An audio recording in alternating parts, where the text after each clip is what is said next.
has long been a source of anxiety for many men, but improvements in hair transplant techniques are helping change that.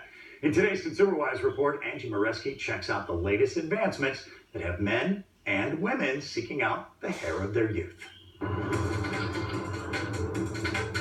Richie Clemente is among the many men today embracing their baldness. A lot of actors kind of been doing the shaving and keeping their stuff bald and low and kind of look good, and Pitbull does it. But wanting a full head of hair like when you were young is still undeniably appealing. I think having a full head of hair, it gave me some confidence, perhaps, that maybe I was losing with each follicle. The grafts all have grown in, they look great. Bill got a hair transplant about 3 years ago and is thinking about a second treatment to thicken his hair even more. I'll anesthetize the front locally.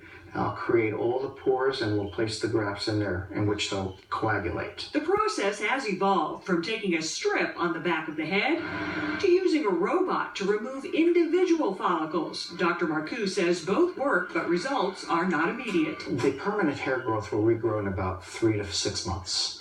And most of that hair transplant will be fully grown out within 6 to 9 months. Men still make up the majority of hair transplant patients, but it is becoming more popular with women who have thinning hair as they age or conditions like alopecia. Women lose the receding area here, so we can redraw that line and fill this back in, and now they have hair and bangs to comb. It is a big investment. It isn't for everybody. It's okay, it's good, I like it.